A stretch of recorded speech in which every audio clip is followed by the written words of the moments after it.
So, good morning, students. This is our lecture Okay, sir. 10. Okay, हमने discuss किया था पहले जो बेंडिंग मोमेंट हमारे को दिया हुआ था, बेंडिंग मोमेंट का एक पार्ट दिया हुआ था 150 kilo newton metre applied bending moment है, और दूसरा पार्ट दिया हुआ था बेंडिंग मोमेंट, ये दिया था 320 किलो न्यूटन मीटर। ठीक है, और हमने इस बेंडिंग मोमेंट के लिए आपको डिजाइन करना है सिंपली सपोर्टेड बीम को, जिसका कि आपका बीम डायमेंशन है 400 by 750 mm overall depth. What is this? This is your overall depth, capital DA. अब अगर मैं एज्यूम करता हूँ कवर को, एज्यूम कवर 50 mm अगर हम कर रहे हैं तो हमारी इफेक्टिव डेप्थ हो जाएगी 750 overall depth minus 50 mm cover, तो 700 mm आपकी इफेक्टिव डेप्थ आ जाती है। ठीक है, ये आपका बी है, विड्थ है। ठीक है, और आपको जो M25 ग्रेड ऑफ कंक्रीट दिया हुआ था और FE415 ग्रेड ऑफ स्टील दिया हुआ है। ठीक है, डिजाइन करना है आपको बीम को, और area of steel required and moment of resistance for balance section. First हमने moment of resistance for balance section निकाल लिया था कल, किस फॉर्मूले से? Simple Q B D square से, क्यू बी डी स्क्वायर से निकाल लिया था। क्यू कैसे निकलता है आपका? कांस्टेंट है आपको 1/2 C into J into K. Okay, K कैसे निकलता है? M C upon T plus M C से, और जे कैसे निकलता है? 1 - k/3। ये सारे कांस्टेंट इजी हैं। सी क्या होता है? Sigma CBC. This is what मैं इसको डिनोट करता हूँ, सिग्मा सीबीसी। हमने देखा था पेज नंबर, पीडीएफ का पेज था शायद 94 और 95 में हमारे को सिग्मा सीबीसी और सिग्मा एसटी, स्टील के स्ट्रेसेस 230 होते हैं हमारे न्यूटन पर एमएम स्क्वायर Fe415 के लिए। सिमिलरली कंक्रीट M25 के लिए सिग्मा सीबीसी की वैल्यू होती है 8.5 न्यूटन पर एमएम स्क्वायर। ये हमने वैल्यू देख लिया था, कहां से देखते हैं। ठीक है, तो मोमेंट ऑफ रेजिस्टेंस हमने निकाला था क्यूबीटी स्क्वायर से, कितना आ गया था इन फॉर्मूले से? ये आपका निकल के आ गया था शायद 217.56, 217.56 kilo newton metre. Now you compare this moment of resistance. भाई जो बीम है वो रेजिस्ट कर पा रही है 217, और apply bending moment first part में कितना हो रहा है? 150 किलो न्यूटन मीटर। तो मतलब मोमेंट जो अप्लाई हो रहा है वो कम अप्लाई हो रहा है, रेजिस्टिंग कैपेसिटी बीम की ज्यादा है। तो इसका मतलब ये सेक्शन कैसा है? What is this section? This section is under enforce section. Similarly दूसरा केस देखोगे, बीम पे मोमेंट हम अप्लाई कर रहे हैं 320, एक्सटर्नल लोड की वजह से जो मोमेंट अप्लाई हो रहा है वो है ज्यादा 320 किलो न्यूटन। रेजिस्टिंग कैपेसिटी कम है, तो हमारे को ओवर रिइंफोर्स की तरह इसको डिजाइन करना पड़ेगा। These two points clear? Yes और no? Yes, sir. Yes, sir. Now case 1 है हमारा अंडर रिइंफोर्स सेक्शन के लिए। हम डिजाइन कर रहे हैं अंडर रिइंफोर्स्ड सेक्शन के लिए। ठीक है, तो डिजाइन फॉर बेंडिंग मोमेंट हमारे को किसके लिए डिजाइन करना है? 150 वाले के लिए। Design for bending moment is equal to 150 kilo newton metre वाले के लिए हम डिजाइन करते हैं। तो ये हमारा केस कैसा है? Under reinforce section. ठीक है, क्योंकि आपकी मोमेंट रेजिस्टिंग कैपेसिटी ज्यादा है, बेंडिंग मोमेंट कम है, तो ये हमारा ऑब्वियसली अंडर रिइंफोर्स सेक्शन हो गया। अब बेंडिंग मोमेंट क्या है आपका? 150, जो कि कम है किससे? Moment of resistance for balance section. Moment of resistance balance section से कम है ना। ठीक है, हमारे जो स्ट्रेसेस हैं वो सिग्मा एस टी को हम क्या लिखते हैं? स्मॉल टी है हमारे स्ट्रेसेस। ठीक है, और अंडर इन्फो सेक्शन में जो आपका सीए होंगे वो कैसे होंगे अंडर इन्फो सेक्शन में? सीए जो actual stresses in concrete sigma सीवीसी से कम होंगे। यस और no? Sigma S T T है ये बराबर होंगे एक्चुअल स्ट्रेसेस के। यस और नो? अंडर इन्फो सेक्शन में सीए लेस देन होता है ना सिग्मा Yes, sir. सीवीसी। यस, सिग्मा एसटी के एक्चुअल स्ट्रेस स्टील के बराबर होते हैं। ठीक है, नाउ एरिया ऑफ स्टील निकाल दो यहां से आप। एरिया ऑफ स्टील आपको पता ही है क्या फॉर्मूला होता है? Bending moment upon sigma ST into D minus X by 3। एक ये फॉर्मूला भी हमने देखा था एरिया ऑफ स्टील निकालने के लिए। बेंडिंग मोमेंट पता ही है हमारे को, सिग्मा एसटी की जगह सिग्मा एसटी रख सकते हैं, actual stress steel. Sigma ST पता ही है हमारे को, Fe415 के लिए कितना है? Fe415 के लिए 230 है। सिग्मा एसटी की वैल्यू 230 न्यूटन पर एमएम स्क्वायर। यस, टी पता है, एक्स ए हम निकाल चुके थे कल। एक्स से हमने जो निकाला था कितना आया था? एक्स से नहीं निकला, यहाँ से एक्स से निकल जाएगा एरिया ऑफ स्टील से, है ना। काम करो, यहाँ से अभी एक्स ए नहीं पता, एक्स ए नहीं निकला था, एक्चुअल डेप्थ नहीं निकला था एक्स ए, और आपका इस इक्वेशन को एरिया ऑफ स्टील की इक्वेशन के टर्म्स से निकाल देते हैं। क्या करते हैं, एरिया ऑफ स्टील का फॉर्मूला ये होता है bending moment upon sigma S T into D minus X A by 3। तो इसकी वैल्यूज पुट कर दो, एरिया ऑफ स्टील क्या हो जाएगा, यहाँ से बेंडिंग मोमेंट की वैल्यू है कितनी, 150 किलो न्यूटन मीटर को 10⁻⁶ से मल्टीप्लाई कर देता हूँ, न्यूटन एमएम में बदल गया, किलो न्यूटन को 10⁻³ हो गया, मीटर को एमएम में करेंगे तो हजार होते हैं, तो 10⁻³ इंटू 10⁻³ 10⁻⁶ हो गया, न्यूटन एमएम हो गया। क्लियर। सिग्मा एस टी की वैल्यू 230 न्यूटन पर एमएम स्क्वायर। डी की वैल्यू कितनी है, स्मॉल डी की वैल्यू आपकी है इफेक्टिव डेप्थ, यहाँ पर 700 माइनस एक्स ए नहीं पता अभी, एक्स ए बाय 3। इस इक्वेशन से आपको एरिया ऑफ स्टील की वैल्यू ये आपकी मान लो इक्वेशन नंबर 1 है, ठीक है।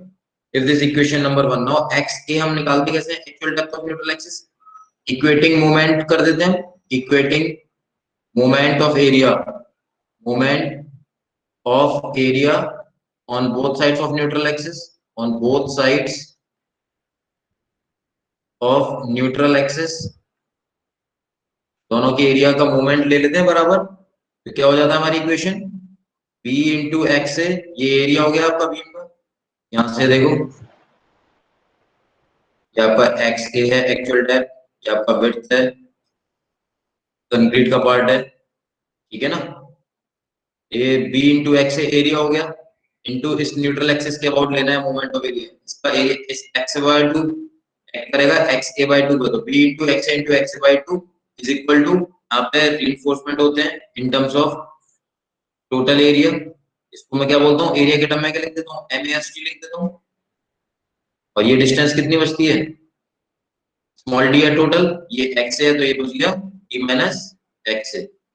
तो actual depth of neutral axis कैसे निकालता हूँ, b into X A, b into X A by 2 is equal to M A S T, m into A S T into D minus X A, D minus X A, ठीक है। तो यहाँ से आपको width कितना है, b कितना है 400, एक्स ए निकालना है हमारे को, X A by 2, X square by 2 हो गया, X into X square by 2 is equal to m value कितनी है, मॉड्यूलर रेशियो 11 है, for your grade M25। Area of steel अभी पता नहीं है हमारे को, d कितना है आपका 700 माइनस एक्स ए, ठीक है।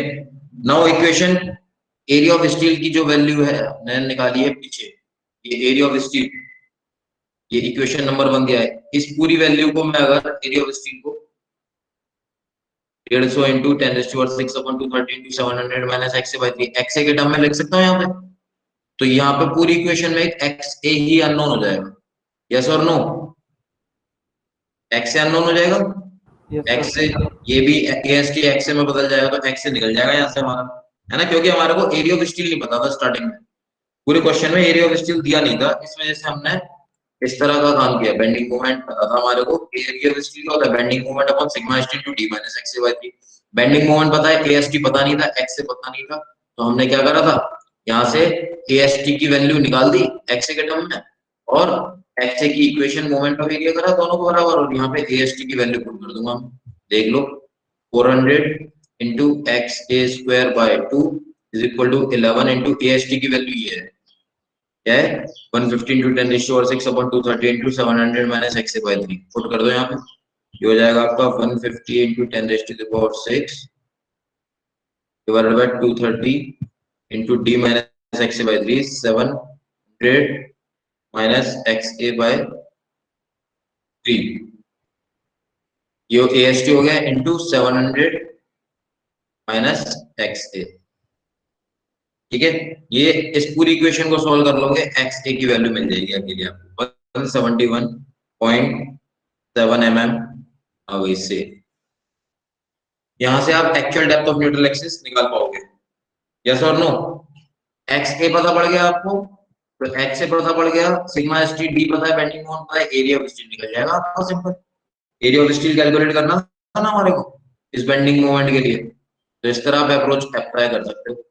एरिया ऑफ स्टील कितना हो जाएगा, बेंडिंग मोमेंट मतलब 150 into 10⁻⁶ divided by sigma S T 230 into d minus XA by 3. D is 700 minus XA by 3 is XA की वैल्यू अभी निकाली थी हमने 171.7 171.7 by 3.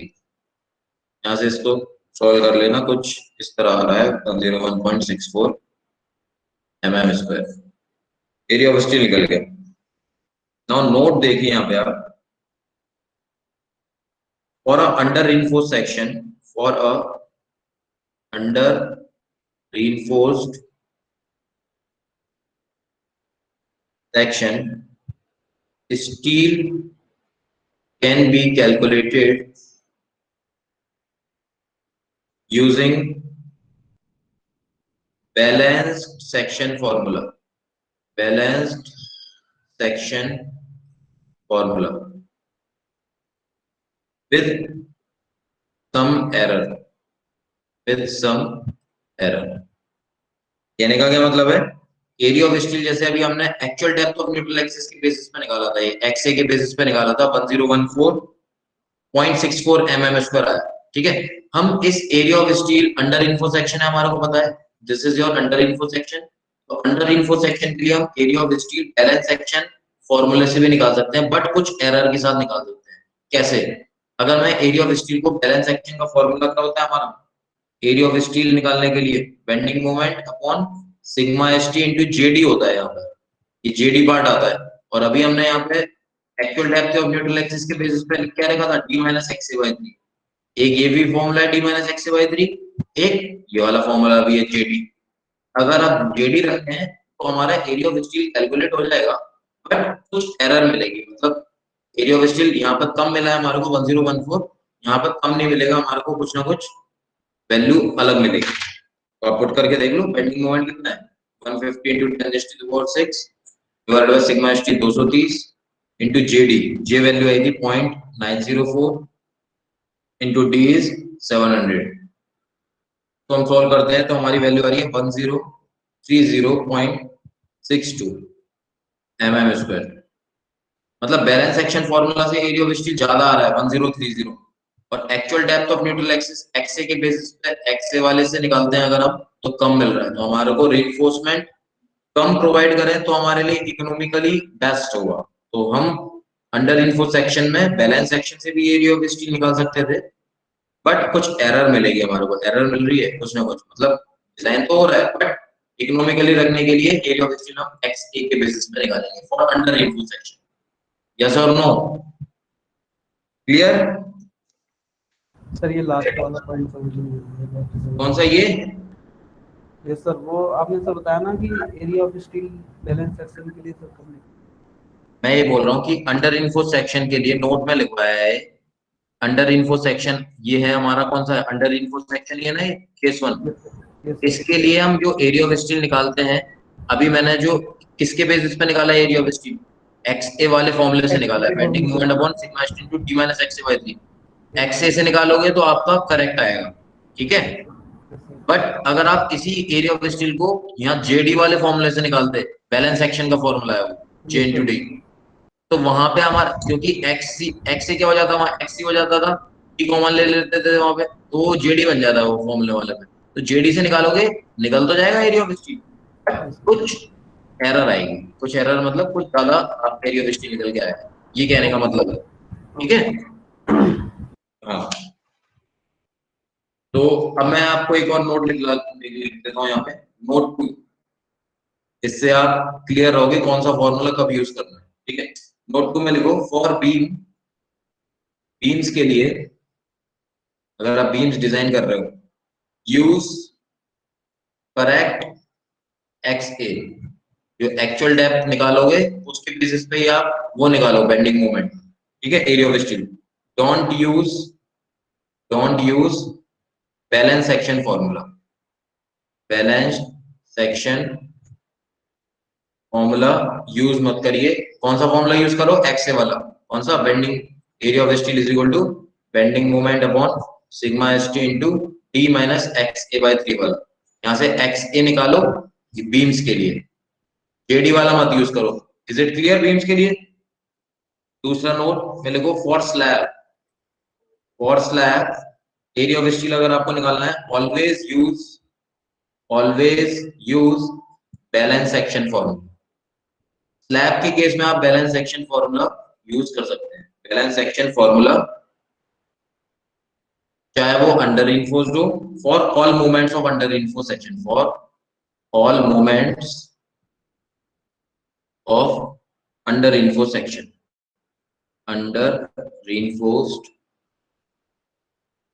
सेक्शन। कहने का मतलब है, नोट मैंने दो लिखवाए हैं। बीम्स के लिए अगर आपको एरिया ऑफ स्टील निकालना है तो आप एक्स ए जो करेक्ट एक्स से वैल्यू आई है उसी को यूज करो, तब आपका एरिया ऑफ स्टील करेक्ट निकलेगा। स्लैब के लिए आप bending moment upon sigma S T into JD balance section formula use कर सकते हो। No harm. ओके, तो दो नोट क्लियर है। इस वाले के लिए मत यूज करो, निकल जाएगा, बट एरर आएगी कुछ बीम्स के लिए। अभी हम बीम डिजाइन कर रहे हैं, स्लैब नहीं कर रहे हैं, तो इसलिए हमने अंडर इनफोर्स सेक्शन था तो हमने देख भी लिया कंपैरिजन करके, area of steel balance section से ज्यादा निकल रहा है और एक्स वाले से कम निकल रहा है। यस और नो?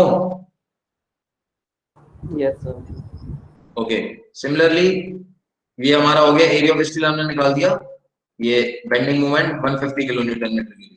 तो हमारा दूसरा पार्ट क्या है, बेंडिंग मोमेंट डिजाइन करना है हमारे को 320 किलो न्यूटन मीटर के लिए। 320 किलो न्यूटन मीटर के लिए बेंडिंग मोमेंट आपको डिजाइन करना है। तो हमारे को पता है ये केस 2 है, और इसका मतलब ये हमारा कैसा केस है, over reinforced section, over reinforced section. क्यों हुआ ये ओवर रिइंफोर्स्ड सेक्शन? क्योंकि बेंडिंग मोमेंट क्या है, ग्रेटर है moment of resistance for balance section. ये कितना आया था, 217 समथिंग आया था, और बेंडिंग मोमेंट अप्लाई कितना हो रहा है, लोड कितना लग रहा है, 320। ऑब्वियसली ओवर रिइंफोर्स्ड सेक्शन होगा हमारा। यस और नो? बेंडिंग मोमेंट अगर कम था रेजिस्टिंग कैपेसिटी से तो अंडर रिइंफोर्स्ड सेक्शन। तो this is simply the case of over reinforced section. ठीक है, तो यहाँ पे ओवर रिइंफोर्स्ड सेक्शन में क्या होता है, CA इज इक्वल टू क्या होते हैं, सिग्मा CBC होते हैं, है ना। Actual stresses in concrete permissible stresses in concrete के बराबर होते हैं। ठीक है, जो आपके एक्चुअल स्ट्रेसेस इन स्टील होते हैं वो कम होते हैं, किससे, किससे, सिग्मा ST से। मतलब TA upon M is less than sigma ST upon M। Yes और नो? Yes sir. ओके, ठीक है, तो हमारे को बेंडिंग मोमेंट की इक्वेशन यहाँ से फिर से लिख दो। देयरफॉर बेंडिंग मोमेंट क्या हो जाएगा, यहाँ से हमारे actual depth of neutral axis निकालनी होती है, तो actual depth of neutral axis कैसे निकल जाएगा, बेंडिंग मोमेंट मतलब 1/2 B into XA into CA into D minus XA/3 होता है, force into lever arm, moment of resistance या फिर बेंडिंग मोमेंट, कुछ भी बोल लो। बेंडिंग मोमेंट दिया हुआ है हमारे को 320 का, बेंडिंग मोमेंट की वैल्यू कितनी है, 320 इंटू 10⁻⁶ कर दिया, न्यूटन mm में बदल गया है, is equal to what, 1/2, width कितना है 400 इंटू XA निकालना है मुझे, into CA। Over reinforced section में CA को मैं निकाल लूं सिमिलर ट्रायंगल से, या फिर CA को क्या लिख दूं, CA को क्या लिख दूं, sigma CBC। Yes sir. Yes sir. तो सिग्मा CBC की वैल्यू तो मुझे पता ही होती है, ये कितनी होती है, 8.5 होती है, M25 ही चल रहा है ग्रेड, सही है ना। D स्मॉल d कितना है 700 माइनस XA निकालना है बाय 3। पूरी इक्वेशन में देखो XA अननोन है, तो XA मिल जाएगा यहाँ से, पूरी इक्वेशन में XA ही अननोन है, तो 317 mm आ गया आपका XA एक्चुअल डेप्थ। पिछले केस में भी हमने XA निकाला था, पिछले केस में XA कैसे निकाला था हमने, हमने पहले एरिया ऑफ स्टील लिखा, एरिया ऑफ स्टील पता नहीं है हमारे को, XA भी नहीं पता, बेंडिंग मोमेंट पता था, तो बेंडिंग एरिया ऑफ स्टील की वैल्यू हमने इसके टर्म में लिख दी। ठीक है, ऐसे भी निकाल सकते थे आप, एरिया ऑफ स्टील की वैल्यू इसके टर्म में लिख दी, एरिया ऑफ स्टील XA यहाँ पे अननोन हो गई, है ना। ये दोनों तरीका एक ही था, यहाँ पे भी कर सकते थे क्या ये वाला, यहाँ कर सकते थे क्या, यस और no. Area of steel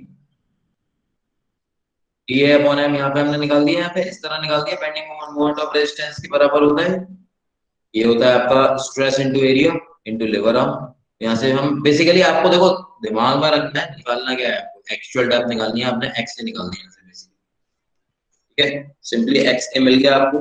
now आपको ओवर रिइंफोर्स्ड सेक्शन में TA की वैल्यू सिग्मा एस टी नहीं हो सकती, टीए की वैल्यू आपको निकालना पड़ेगा। तो टीए की वैल्यू कैसे निकाल सकते हो? सिमिलर ट्रायंगल्स लगा दो, सिंपल। वही कैसे निकलेंगे टीए?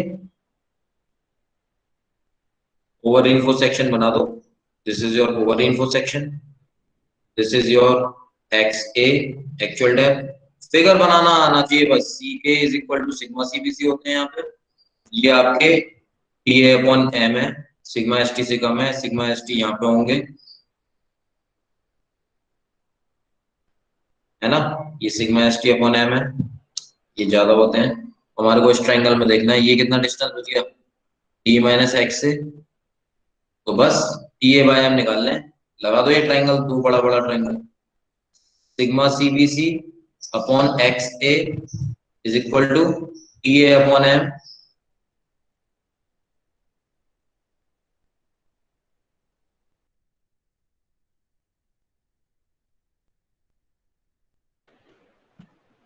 आवाज आ रही है?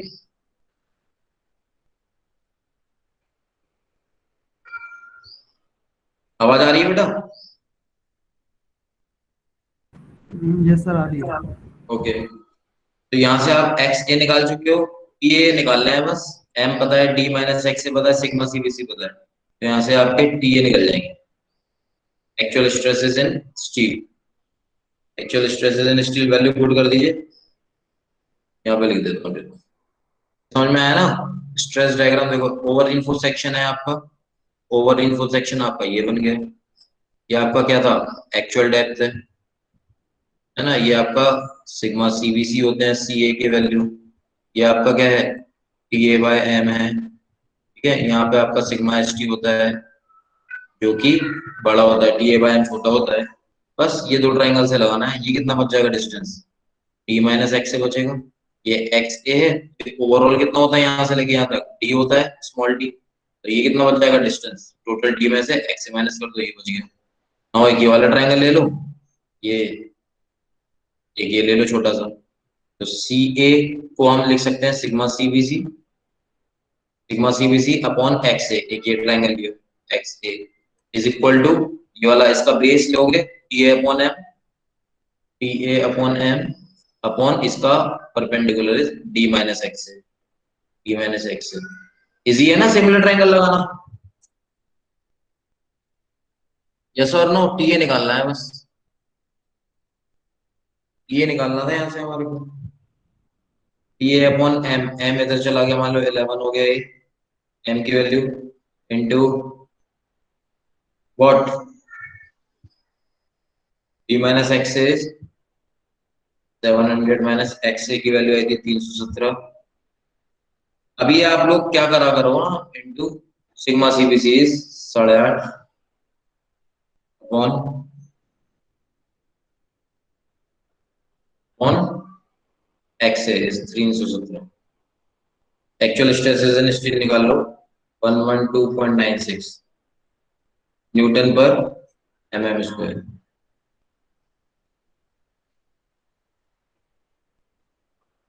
ठीक है। एक्चुअल स्ट्रेसेस आ गए आपके स्टील के। नो एरिया ऑफ स्टील निकालना है आपको। एरिया ऑफ स्टील बीम्स के लिए हमारा क्या होता है formula? Bending moment upon sigma S T पे नहीं रखेंगे, ओवर इन्फो सेक्शन के लिए क्या रखेंगे? ओवर इन्फो सेक्शन में सिग्मा एस टी तो नहीं रखेंगे, हम क्या रखेंगे? एक्चुअल स्ट्रेस स्टील के रखेंगे ना। अरे यहाँ पे sigma S T into D minus X by 3 होता था ना, बट ओवर इन्फो सेक्शन में सिग्मा एस टी तक तो नहीं पहुंचेंगे स्ट्रेसेस, यहाँ तक पहुंचेंगे ना। एक्चुअल स्ट्रेसेस स्टील तो टी ए रखेंगे ना यहाँ पे हम वैल्यू। Yes sir. हाँ, bending moment upon T A into D minus X by 3, ये फॉर्मूला बन जाएगा, ठीक है। तो बेंडिंग मोमेंट की वैल्यू कितनी थी? 320 इंटू 10⁻⁶ न्यूटन एमएम में बदल दिया। टीए की वैल्यू निकाली थी 112.96 into D minus X A by 3, D कितना है?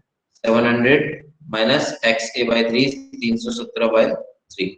सॉल्व कर लो यहाँ से पूरी इक्वेशन को, एरिया ऑफ स्टील मिल जाएगा 4766.47 mm स्क्वायर।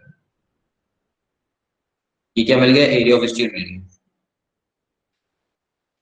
ठीक है, मैंने क्या बोला, बीम्स के केस में, यहाँ पर लिख देता हूँ, बीम्स अभी डिजाइन करना है, बीम्स के केस में अंडर इन्फो सेक्शन है अगर आपका, तो आपको हमेशा एरिया ऑफ स्टील का फॉर्मूला ये यूज करना है, bending moment upon sigma S T into D minus X A by 3।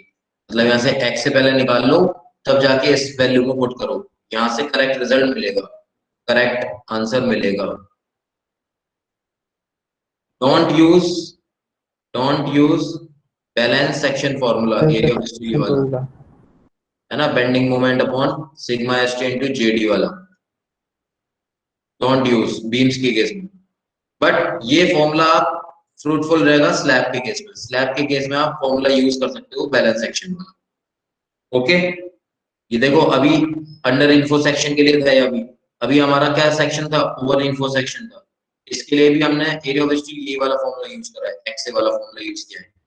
अब निकाल के देख लो, आप अगर आपको बैलेंस सेक्शन फॉर्मूला यूज करना है ये वाला ओवर इन्फोर्स के लिए, तो एरिया ऑफ स्टील कितना आ जाएगा, देखो area of steel bending moment कितना होता है, 320 इंटू 10⁻⁶ से अपॉन सिग्मा एसटी की वैल्यू कितनी होगी, सिग्मा एसटी मतलब हमारा कितना होगा, ओवर इन्फो सेक्शन में सिग्मा एसटी की हमारी वैल्यू जो भी है, बैलेंस सेक्शन कर रहे हैं अगर हम, तो सिग्मा एसटी को हम टीए भी लिख सकते हैं, तो यहाँ से हमारे सिग्मा एसटी ही लिख दिया, क्योंकि बैलेंस सेक्शन के लिए होता है, बैलेंस सेक्शन में क्या होता है, सिग्मा एसटी टी के बराबर होता है, तो 230 लग दिया, जे इंटू डी, जे वैल्यू कितनी आई है 0.904 इंटू स्मॉल डी 700। यहाँ से आप सॉल्व करोगे ना अगर आप एरिया ऑफ स्टील, तो आ रहा है देखो कितना 2198.64 mm स्क्वायर आ रहा है। भाई ये रॉन्ग है, आपका फेल हो जाएगा यहाँ से। देख रहे हो ओवर इन्फो सेक्शन के लिए कितना कम एरिया ऑफ स्टील यूज हो रहा है, कितना देखो 2198, और एक्चुअल में कितना यूज हो रहा है हमारा एक्सए की बेसिस पे 4700। 4766। मतलब समझ रहे हो बात को कि भाई यहाँ से आपको एरिया ऑफ स्टील बड़ा कम मिला है, मतलब फेल हो जाएगा आपका स्ट्रक्चर ओवर इन्फोर्स के लिए, अगर आपने ऐसे इस वाले फॉर्मूले से बैलेंस सेक्शन की तरह डिजाइन कर लिया। तो कहने का मतलब है बीम्स को डिजाइन करना है, अंडर इन्फोर्स सेक्शन है तो एरिया ऑफ स्टील एक्सए वाला यूज करो, और स्लैब के लिए बैलेंस सेक्शन यूज कर सकते हो, ओवर इन्फोर्स के लिए भी एक्सए वाला ही यूज करो। इससे आपको मैंने रिजल्ट्स कंपेयर करके दिखा दिए, ऐसे नहीं करना, ठीक है। तो बेसिकली आपको मेजरली आपको निकालना आना चाहिए, एक्स ए निकालना आना चाहिए, एक्स ए निकालना आना चाहिए, आपको समझ में आ गया होगा। देखो यार मैंने क्या क्या निकलवाना सिखा दिया आपको। देखो फर्स्ट स्टेप आपको मैंने हमेशा एक्चुअल डेप्थ निकालना सिखा दिया, actual depth of neutral axis, depth of neutral axis X A. इसको मैं कैसे निकालता हूँ, एक्स ए को इक्वेट कर देता हूँ मोमेंट ऑफ एरिया को, तो B into X A area हो गया, into moment of area is X A by 2 is equal to steel का area is M into A S T into जो बाकी डिस्टेंस कितना हो जाता है डी माइनस एक्स। इस इक्वेशन से एक्स ए मिल जाता है मुझे हमेशा। दूसरा इक्वेशन अगर डिजाइन करना है तो एक्स सी निकाल दो, critical depth of neutral axis, critical depth of neutral axis निकाल दो। इसको किस फॉर्मूले से निकालते हो, X is equal to K D से। के मतलब क्या होता है, M C upon T plus M C into D, ये भी निकल जाएगा, एम पता है, सी पता है, टी प्लस एम सी पता है, डी पता है। तीसरा स्टेप क्या हो जाता है, कंपेयर करोगे एक्स ए और एक्स सी को, एक्स ए एंड एक्स सी में कंपेयर करोगे, एक्स ए अगर एक्स सी से ज्यादा आता है तो ये कौन सा केस बनेगा, ओवर इन्फो सेक्शन। एक्स ए एक्स सी से कम आता है कौन सा बनेगा, अंडर इन्फो सेक्शन। एक्स ए एक्स सी के बराबर आता है तो ये हो जाएगा बैलेंस सेक्शन, ठीक है ना। ये तीन स्टेप ऐसे कंपेयर कर लोगे। फोर्थ स्टेप मैंने आपको बताया था design formula for depth, depth के लिए भी बताया था मैंने, याद है, डिजाइन फॉर्मूला फॉर डेप्थ बताया था। क्या होता है डेप्थ के लिए formula, design formula small D under root of bending moment upon Q into B कर दोगे। या पर बैलेंस सेक्शन के लिए, बैलेंस सेक्शन के लिए हमेशा हम डिजाइन करते हैं अगर, तो बैलेंस सेक्शन के लिए डिजाइन फॉर्मूला फॉर डेप्थ निकाल चेक करिए, bending moment upon Q into B कर दो। Now fifth area of steel निकालना है, तो आपका बैलेंस सेक्शन के लिए क्या हो जाएगा, bending moment upon sigma S T into GD, balance section के लिए बात कर रहे हैं। तो इस तरह के फॉर्मूले यूज हुए थे, बस ऐसे ही करना है, ठीक है। मोमेंट ऑफ रेजिस्टेंस बता दिया, सिंपल मोमेंट ऑफ रेजिस्टेंस कैसे निकालते हैं, compressive force into liver arm या फिर tensile force into liver arm. Liver arm दोनों ही केस में क्या होगा, D minus X A by 3 होता है, D minus X A by 3 होता है। कैसे आता है निकल के, मैंने आपको बताया था ये आपका अगर कोई क्रॉस सेक्शनल बीम है, दिस इज विड्थ बी, ये critical depth of neutral axis है, ये आपका एक्चुअल डेप्थ है एक्स, क्रिटिकल डेप्थ मान लीजिए, ठीक है। अब आपका एक्स ए क्या है, यहाँ पे आप स्ट्रेस डायग्राम बना रहे हो, स्ट्रेस डायग्राम बना रहे हो, ये आपका रीइंफोर्समेंट का लेवल है, तो यहाँ यहीं पे आपके स्ट्रेसेस प्लॉट होंगे, ये आपके स्ट्रेसेस प्लॉट होंगे, ठीक है। अब एक्चुअल डेप्थ अगर मेरी कम है, एक्स ए, ये है आपका एक्चुअल डेप्थ मान लीजिए, दिस इज योर एक्स ए, तो अंडर इन्फो सेक्शन बनाना है मुझे, अंडर इन्फो सेक्शन यहाँ पे टकराया, ये आपका मैक्सिमम तक पहुंचा, ये आपका सी ए है, ये आपका है एक्स ए, ठीक है। यहाँ पे आपका कंप्रेसिव फोर्स आएगा C1, यहाँ पे आपका टेंसाइल फोर्स आएगा T1, टेंसाइल फोर्स का फोर्स कितना होगा, TA इंटू AST होगा, ये हमने देख लिया था, ये स्ट्रेसेस, ये area, stress into area is force, compressive force कितना होगा 1/2 B इंटू एक्स ए इंटू सी ए, ये कैसे मिला था हमारे को, B इंटू एक्स ए तो एरिया हो गया, B into X A is area, this is your B into X A into average stress लेते हैं ये हमेशा, सी ए प्लस जीरो, यहाँ पे जीरो गए, सी ए प्लस 0/2, तो इसको मैंने लिख दिया किस तरह 1/2 B इंटू एक्स इंटू सी ए, ये कॉम्प्रेसिव फोर्स है, ये भी आपका फोर्स है, स्ट्रेस इंटू एरिया, ये भी आपका एरिया है, ये पार्ट इज एरिया, और सी ए प्लस जीरो कुछ नहीं है, तो 0/2 इज 1/2, तो सी ए बाई टू ये आपका स्ट्रेस हो गया। और मैंने बोला था लेवर आर्म होता है कॉम्प्रेसिव फोर्स और टेंसाइल फोर्स के बीच का डिस्टेंस, वो कितना होता है, ये कॉम्प्रेसिव फोर्स एक्ट करता है कितने डिस्टेंस पे, XA/3 पे, तो ये ऊपर से नीचे तक डी है, स्मॉल डी, यहां से लेके देखो ये है स्मॉल डी, और XA/3 ऊपर का हटा दो कॉम्प्रेसिव फोर्स, तो ये कितना बच जाएगा डिस्टेंस, D माइनस XA/3, यही हमने लिखा भी है, lever arm is B minus XA/3, compressive force को मल्टीप्लाई कर दोगे तो moment of resistance compression side से मिल जाएगा, या फिर टेंसाइल फोर्स से मल्टीप्लाई कर दोगे, टेंसाइल फोर्स क्या होता है TA इंटू ST, ये कैसे आए थे, स्टील के stresses TA/M into MAST, M से M कैंसिल आउट हुआ, तो TA इंटू ST बच गया, तो TA इंटू ST आपका tensile force, is it clear.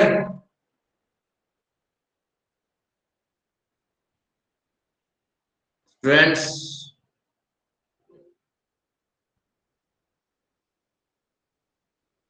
Yes sir. Yes ना,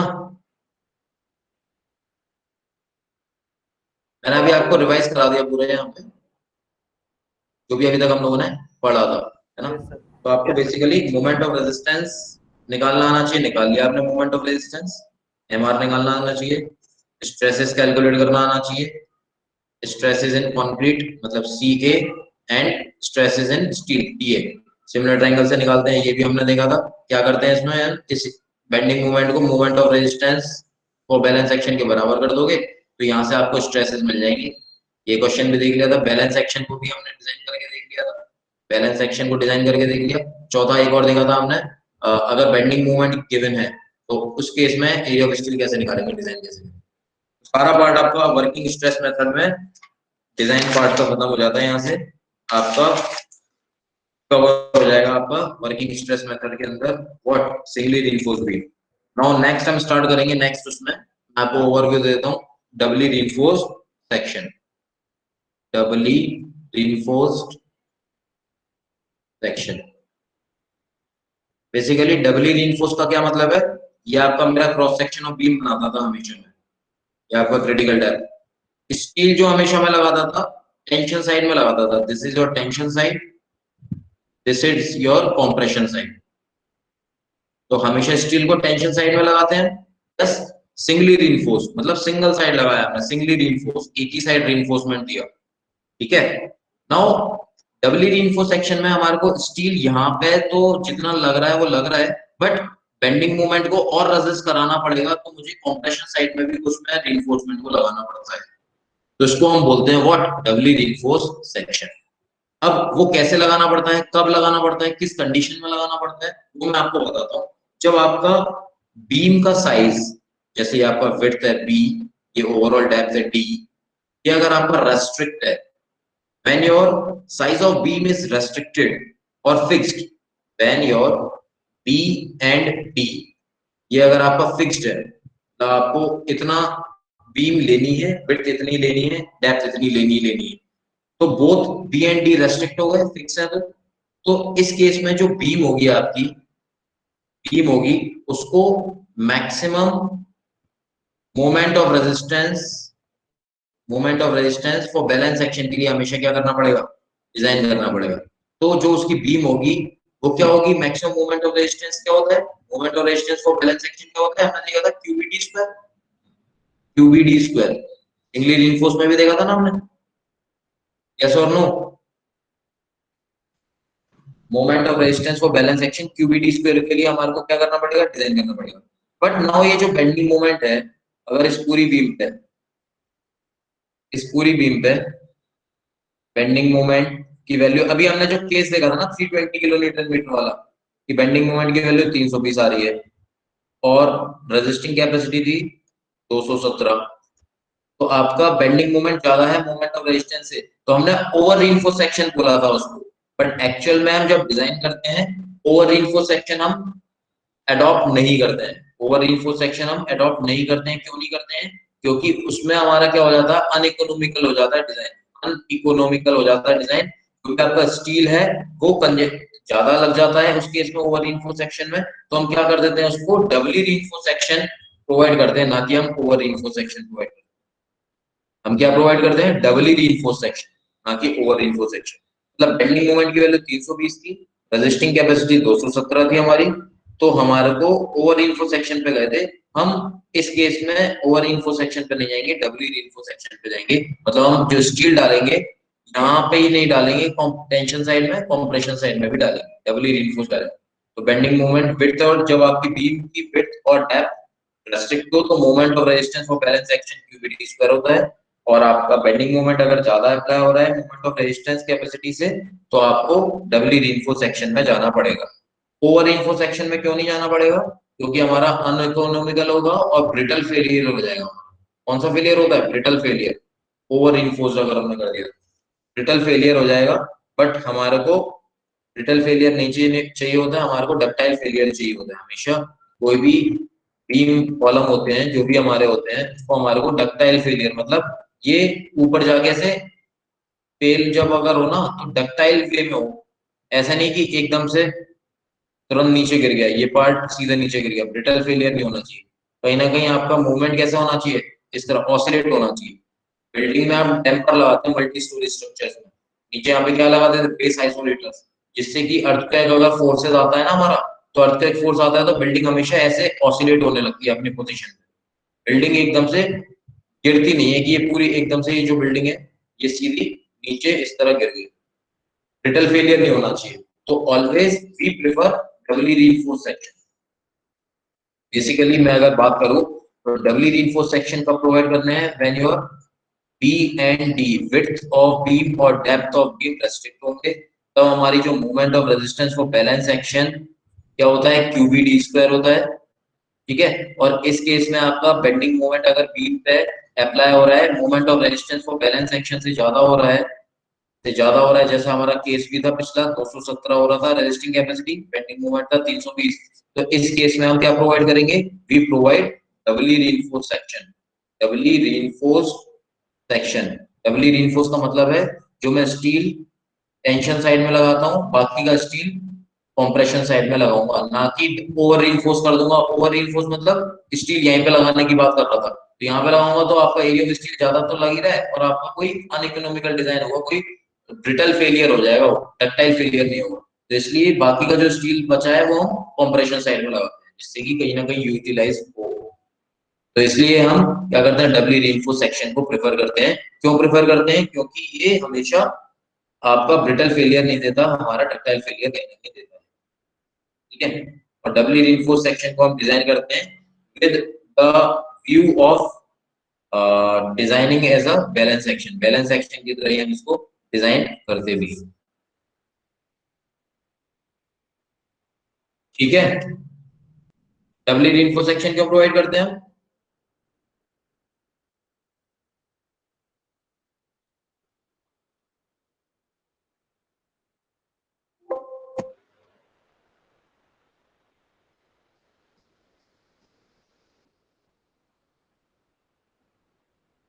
डबल रीइंफोर्स सेक्शन क्यों प्रोवाइड करते हैं?